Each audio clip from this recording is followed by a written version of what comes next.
Olá, minha gente, muito boa tarde a todas, a todos. Bom dia ou boa noite para quem nos verá fora desse horário. Como nós fazemos todas as quartas-feiras, nós estamos iniciando aqui a nossa conversa semanal a respeito de alguns temas que estão impactando a vida, o cotidiano e o futuro. Tivemos um problema técnico aqui, uma interrupção, caiu a nossa internet, já voltamos. Então eu trouxe hoje, antes de entrar no assunto, eu quero dizer para vocês que quem quiser interagir conosco, apresentar observações, comentários, abrir discussão, nós podemos hoje conversar ao vivo, porque está conosco a Maiara, que vai nos ajudar. Nós trouxemos, como fazemos todas as quartas, 3 temas principais. O primeiro deles é a perspectiva e a situação atual da nossa crise sanitária provocada pela Covid-19, né? Como não poderia deixar de ser. A segunda é a questão da situação atual e a perspectiva da economia brasileira no pós-Covid. Eu tenho dados recentes muito interessantes a respeito de como a economia está se movimentando, né? Em que sentido. E por último, nós vamos tratar de algumas medidas que estão sendo adotadas em outros países, né? E comparar com o que nós estamos fazendo no Brasil, para ver se realmente não há nada que se possa fazer, né? E se o Brasil está fazendo tudo aquilo que poderia para se preparar para o pós-epidemia, né? Como nós vamos retomar as atividades no Brasil, como nós vamos reorganizar o país no após a crise sanitária. Bom, antes de tratar dos nossos assuntos, eu quero aqui fazer uma homenagem e dizer que da nossa tristeza, que nós perdemos na madrugada de hoje uma companheira do Partido dos Trabalhadores, que participava do diretório estadual aqui em Ourinhos, diretório municipal aqui em Ourinhos, que era co-vereadora no Em Frente, né? A nossa companheira Marisa Barleto, né? Pessoa muito preparada, uma lutadora, né? Que infelizmente nos deixa, e fica o exemplo, né? Fica a nossa homenagem então. Bom, a situação da epidemia hoje no Brasil, embora os dados, nós tenhamos que considerar que os dados que foram divulgados ontem e os que devem sair hoje, até ontem, segunda, ontem e hoje, eles ainda carregam uma certa desorganização em decorrência da Semana Santa, dos feriados da Semana Santa. Então muita coisa ficou acumulada e está sendo notificada só agora.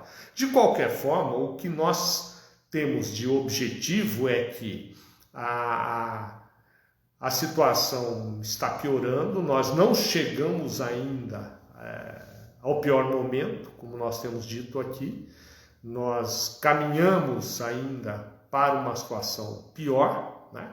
Nós ultrapassamos aí as 4 mil mortes diárias, passamos dos 337 mil óbitos, estamos caminhando, né, rapidamente para 350 mil. E eu li e ouvi ontem e hoje 2 informações muito preocupantes. Uma delas é um artigo da Fiocruz, né, que faz uma previsão com base nos dados atuais, na velocidade de crescimento da epidemia e das medidas que estão sendo adotadas, faz uma previsão de que nós poderemos chegar ainda em abril às 5 mil mortes diárias, né?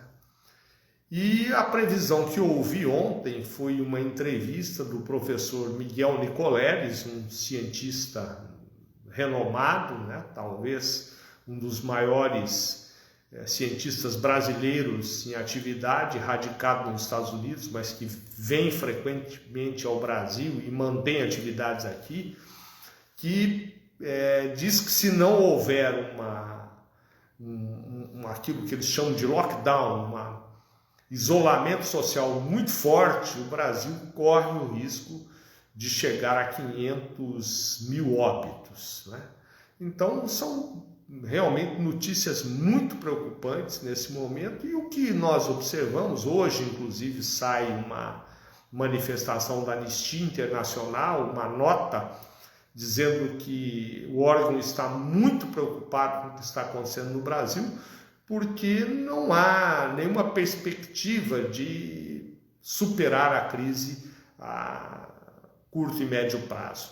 Nós permanecemos com a crise hospitalar enorme, né? A maioria dos leitos de UTI ocupados, e também nessa entrevista do professor Nicoleles, isso é uma informação que eu quero compartilhar com vocês, que eu considero muito importante para a gente entender a importância das medidas que devem ou não ser adotadas. Muito se tem falado da questão das pessoas morrendo na fila aguardando uma vaga de UTI. Aqui no estado de São Paulo já são mais de 500 vidas perdidas nesta circunstância. Mas a informação que nos passou o professor Miguel Nicoleles é ainda muito mais triste. Ele nos deu conta que aqui, em São Paulo, na cidade de São Paulo, onde nós temos os melhores hospitais do país, sem dúvida nenhuma, a melhor tecnologia, nós temos as melhores universidades, gente extremamente preparada, a mortalidade entre os pacientes com Covid-19 que vão para a UTI supera 70%. No resto do Brasil, ela chega, em alguns casos, a ser superior a 90%. Então, nós vemos aí diariamente a discussão de que precisamos fazer leito de UTI, estamos construindo mais leitos, como se colocar o paciente na UTI fosse sinônimo de salvação. E não é, né? E não é. Uma ampla maioria dos pacientes, mesmo com UTI, né, irão a óbito. Então, não que você não se deva fazer UTI, mas essa não é a melhor decisão. Essa não é uma decisão que vai resolver o problema. Nós temos que trabalhar na prevenção, né, no distanciamento social, na vacinação massiva da população e naquelas medidas individuais, né, que nós temos pregado insistentemente, todos conhecem, que são a higiene das mãos, o uso de máscara, o respeito à distância de 2 metros entre as pessoas, enfim, são essas medidas, mais o distanciamento social, que é imperativo, e a vacinação em massa. Essa era a informação que eu queria trazer para vocês, especialmente essa a respeito das UTIs, né? Outro ponto importante tem um artigo, inclusive, tratando disso, tem vários artigos na imprensa internacional, da dificuldade das informações adequadas chegarem aos brasileiros, né? Nós temos, infelizmente, desde o início da pandemia, enfrentado falsos dilemas, né? O primeiro é a gravidade da doença, que era negada, hoje é inegável. O segundo é a questão do uso ou não de máscaras, o distanciamento social como desnecessário, né? Porque a doença não se propagaria no Brasil por causa do clima, também se mostrou falsa. O terceiro dilema era a escolha entre a crise econômica e a crise sanitária, Agora, observando o que os outros países fizeram no mundo, nós estamos sabendo que os países que menos sofreram na economia foram aqueles que enfrentaram mais prontamente a epidemia, que conseguiram conter o número de casos. O Brasil, infelizmente, caminha para ser, já é o segundo país do mundo em número de óbitos, é o país onde tem o maior número de óbitos entre gestantes e crianças e é o campeão de óbitos entre os profissionais de saúde. Então, a situação realmente muito grave. Bom, isso tem implicações na economia. Nós temos falado aqui. Claro que tem implicações, e é claro que ninguém quer, e também não acreditamos que só fechar a economia vai ser a solução, né? E ninguém quer fazer isso. Isso é feito quando há necessidade imposta imperativa por causa do conhecimento científico, recomendada pela ciência. Mas será que a crise afeta totalmente e igualmente as pessoas no Brasil? Porque a gente ouve, não, a situação é ruim para todos os países e para todo mundo. Não é o que nós estamos vendo, né, na prática. Ontem eu quero compartilhar com vocês aqui a situação da economia brasileira. Eu tenho dito e reiterado, e digo isso com frequência e repito, que o Brasil é o país que tem a pior concentração de rendas em todo o planeta.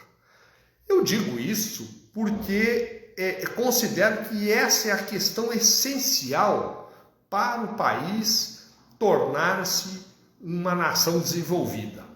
Sem superar isso, nós não chegaremos ao desenvolvimento. E agora saiu essa semana, saíram os dados da revista Forbes.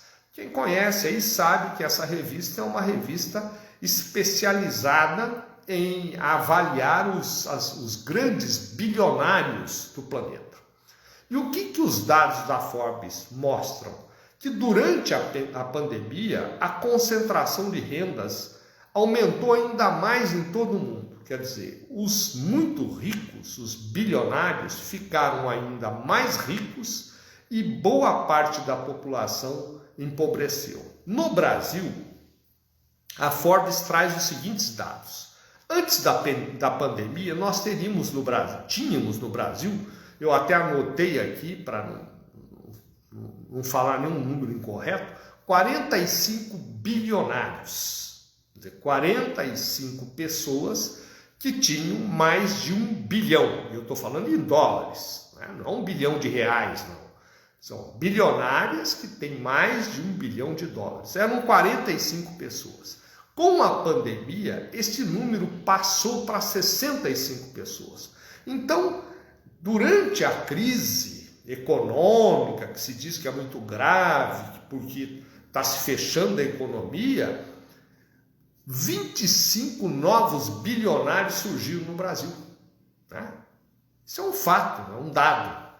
E o número, a riqueza desses bilionários, que era de 127 bilhões, passou para 219 bilhões de dólares. O que significa, se você fizer uma conversão no dólar de hoje, esses 219 bilhões dão 1 trilhão, vão significar 1 trilhão e 200 bilhões de reais. Sabe o que isso significa? É o PIB do Brasil hoje. É a soma de tudo que o Brasil produz durante um ano, eles têm de riqueza. Essas 65 pessoas brasileiros, 65 brasileiros bilionários, eles tiveram na crise um aumento na riqueza de 72%. E agora nós vemos ao mesmo tempo, na outra ponta, a pobreza aumentando de uma forma exponencial, né?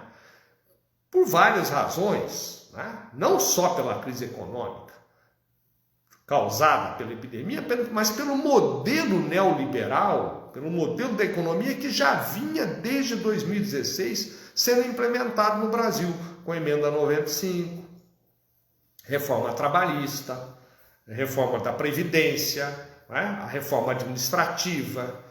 os cortes no orçamento público, a redução de recursos para saúde, educação, ciência e tecnologia. Então, tudo isso somado vem fazendo com que a pobreza tenha aumentado, o desemprego, né, e por consequência a pobreza tenha aumentado no Brasil. Eu peguei aqui alguns dados também recentes. Nós tínhamos um auxílio emergencial que vigorou em parte do ano passado, que ia de 600 a 1.200 reais. A partir de agora, de abril, o reajuste, que volta a vigorar por apenas alguns meses, 4 meses é a previsão, passa a ser de 150 a 375 reais. Esse montante de dinheiro destinado às famílias é suficiente para comprar 23% da cesta básica. E isso, qual é a consequência? Nós temos hoje, né, uma coisa, a volta de, eu anotei aqui, 9% da população, são 19 milhões de brasileiros que estão no mapa da fome, que não têm recursos suficientes para comprar comida e estão padecendo da fome. Vou repetir, 19 milhões de brasileiros. Pior, esses dados mostram que 116 milhões de brasileiros, mais da metade da população, estão vivendo numa situação que os técnicos chamam de insegurança alimentar. O que significa? As pessoas têm algum dinheiro, compram comida, estão se alimentando, mas não têm o suficiente para se alimentar e não têm a segurança de que terão o suficiente para se alimentarem bem nos próximos dias. Então, metade da população vive nesta situação. Essa é a realidade que se desenha hoje na economia brasileira. E isso não adianta falar que o país vai crescer enquanto você tiver metade da população que não tem dinheiro sequer para comer. Você não tem mercado. Então, a estagnação da economia tende a continuar. Bom, e o que se poderia fazer e o que se está fazendo para enfrentar a situação? Será que isso está acontecendo no mundo todo? Não, não está, né? Muitos outros países estão mudando os seus modelos econômicos, né? Isso não tem nada a ver com socialismo, com comunismo, né? São mudanças dentro do capitalismo. É a saída do neoliberalismo, do consenso de Washington, e a migração para um modelo desenvolvimentista, keynesiano, né? Em que o Estado intervém na economia, injeta recursos para que a economia se desenvolva e gere empregos e supere a miséria. É isso que está se fazendo em várias partes do mundo, né? Inclusive nos países socialistas como a China, que já voltou a crescer, conteve a epidemia, né? Está vacinando a população e está simultaneamente fazendo vultuosos investimentos na economia. Mas outros países do mundo ocidental, capitalista, como França, Alemanha, Reino Unido e os Estados Unidos, estão caminhando no mesmo sentido, né? Eles estão fazendo investimentos. Os Estados Unidos estão colocando 3 trilhões de dólares na economia. E para onde que está indo esse dinheiro? Para auxílio emergencial, para garantir a renda de quem está desempregado e para estimular, financiar e socorrer as micro, pequenas e médias empresas dos Estados Unidos, para que com isso a economia volte, né, ao seu leito de desenvolvimento. E as obras públicas, né, que estão sendo retomadas com tudo nos Estados Unidos. Isso está sendo feito na Alemanha. Na Alemanha, eles estão colocando como prioridade o financiamento da economia verde e da ciência e tecnologia. Na França, eles estão investindo fortemente, porque a França tem alguma dificuldade ainda na questão das comunicações, né, das redes de comunicação, estão investindo fortemente. O Reino Unido voltou a investir, né? E nós continuamos no Brasil insistindo no modelo neoliberal de cortar recursos e retirar recursos da economia. Então nós estamos na contramão. E o que vai acontecer? Como nós alertamos e muitas pessoas alertaram no início da epidemia, nós dizíamos, olha, se não enfrentar, nós vamos chegar a uma situação caótica.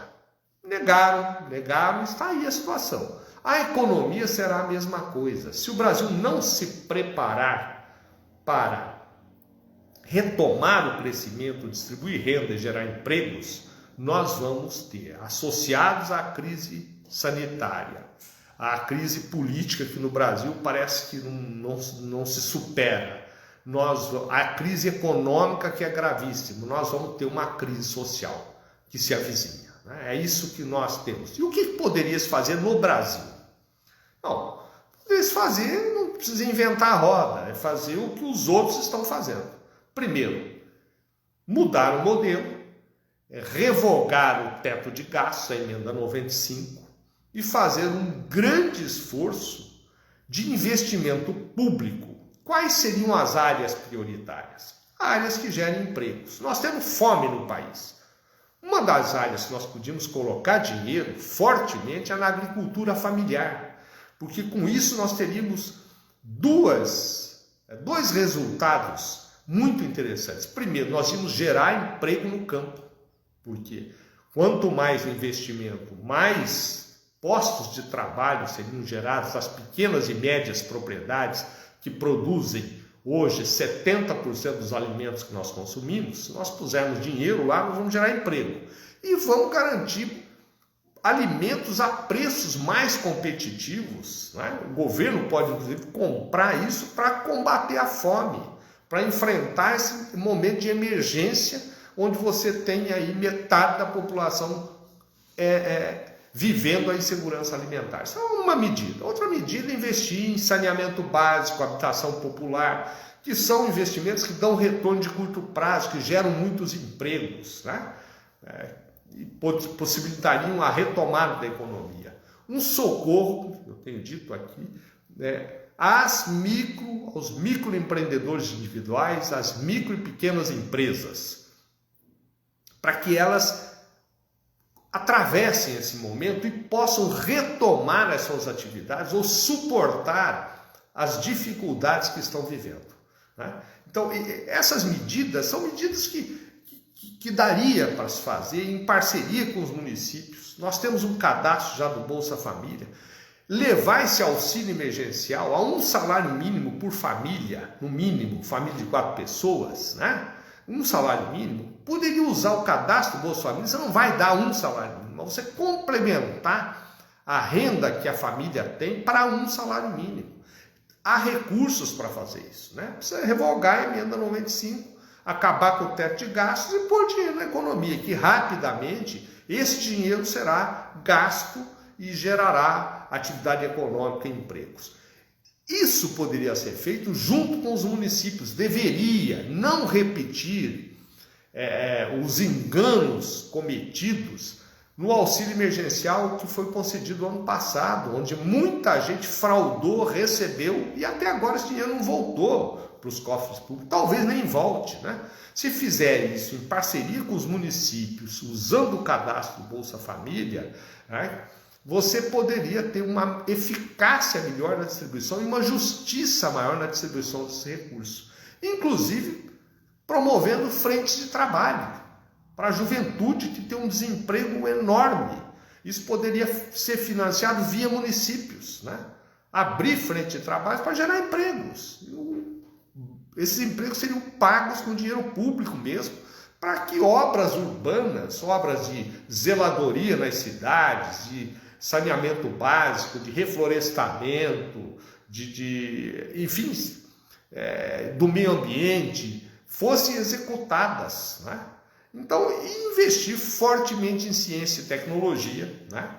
Voltar a financiar o desenvolvimento para que a gente possa voltar a competir no futuro, num mundo onde quem não detém o conhecimento não vai ser competitivo. Então, é isso que nós temos que lutar para que aconteça. Para isso depende de ação política. Infelizmente, nós temos um Congresso Nacional viciado, né? A ampla maioria dele, atrelado aos interesses corporativos de determinadas corporações e ao interesse do grande capital. E não se move. Prefeitos e governadores, a maioria são conservadores, né, e ficam também fazendo um jogo de empurra, não aprofundam as informações, e nós ficamos aí, corremos o risco de perder mais um tempo, porque a hora que superar a epidemia, a economia vai estar arrasada e você não vai ter os meios para financiar, para gerar emprego e para gerar riqueza. Porque quando você tem hoje 40 milhões de brasileiros sem emprego, parados ou subempregados, significa que essas pessoas não estão produzindo riqueza. Porque você precisa do trabalho para produzir riqueza, né? Você pode ter lá o recurso natural, mas se você não beneficiar, você pode ter a terra, mas se você não plantar, não tirar de lá o alimento, você não gerou riqueza, né? Se você tiver a fábrica, mas não tiver operário para fazer aquilo, transformar matéria-prima em bens necessários para a sociedade, isso não é riqueza. Então é esse o caminho que nós tínhamos que estar trilhando. E aí vou voltar aqui para encerrar a questão das vacinas, né? Agora o Congresso Nacional autorizou que as empresas privadas possam comprar as vacinas, né? Nós sabemos que alguns países têm vacina sobrando. É o caso do Canadá, por exemplo. O que o Canadá fez? O Canadá, quando começaram as empresas, os laboratórios começaram a oferecer as vacinas que estavam na fase 3 de pesquisa, ele fechou o contrato com vários laboratórios e comprou vacinas de vários deles. Por quê? Porque não se tinha certeza de que todas as vacinas dariam bons resultados. E ele agora tem vacinas sobrando. O Canadá tem um sistema de saúde pública, tipo SUS brasileiro. Então as vacinas vão sobrar lá nas mãos do governo. Nós temos que estar fazendo as gestões diplomáticas para tentar comprar essas vacinas para o Brasil, né? O governo tinha que fazer isso. Porque qual é a lógica se você tem vacina disponível? Se você não tem, não adianta liberar para a empresa, porque não vai comprar, vai. Mas se tem vacina disponível, se você tem recursos, e o Brasil tem, né? O Brasil tem recursos para isso. Se você tem a vacina disponível para comprar no mundo e tem o recurso, por que o governo não compra? Ele que tem a expertise, tem a diplomacia, tem as condições de agilizar isso, por que vai abrir para a empresa fazer isso? Por que não faz isso o governo federal que tem as melhores possibilidades de fazer? É uma pergunta que eu quero deixar para refletir. Que razões haveria por trás dessa decisão, né? É um fato muito estranho que a gente fique postergando a solução, né? E fingindo que está fazendo solução. Porque a gente vê todo dia, vai ouvir o governador, eu abri mais 10 leitos de UTI. Aí o outro, como se abrir leito de UTI fosse só ter a cama, né? Você precisa ter equipes, precisa ter treinamento, você precisa ter medicamento, que alguns estão faltando, né? Então é isso que eu queria trazer à reflexão de vocês. A Márcia, o Valdomiro, o Dejair, a Cidinha e a Elizabeth desejaram boa noite. Boa noite a todos eles, obrigado pela presença aqui, né? Por terem, espero que eles compartilhem, nos ajudem a divulgar as pessoas que estão vendo essas ideias. Nós vamos continuar conversando nas redes sociais, trocando essas informações. Vocês, eu tenho dito sempre que vocês devem pesquisar, tomar muito cuidado com as informações, né? As que eu passo aqui, eu procuro oferecer as fontes. Vocês entrem, pesquisem, busquem confirmar esses dados e tomem muito cuidado com o que vocês recebem, né? Principalmente para o WhatsApp, quando vem tudo acabadinho, mas não tem a fonte disso, né? Porque tem muita coisa que não muita coisa falsa circulando, infelizmente. Questão do tratamento precoce, de cidades que teriam tido um sucesso estrondoso no enfrentamento da epidemia. E quando você vai ver e pesquisar, você vai ver que não é nada disso, né? Algumas cidades tiveram mais, outras menos sucesso em função das medidas que adotaram. Tem medida milagrosa. É distanciamento social, né? Vacinação a gente não tem ainda, está atrasada, mas nós temos que pressionar para ter. E é distanciamento social, os cuidados, né? A gente pode ter, mas se você pega as cidades brasileiras, estão todas mais ou menos no mesmo patamar. Não tem nenhuma que tenha feito milagre.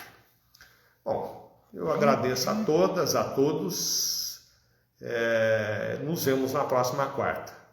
Um grande abraço e até lá.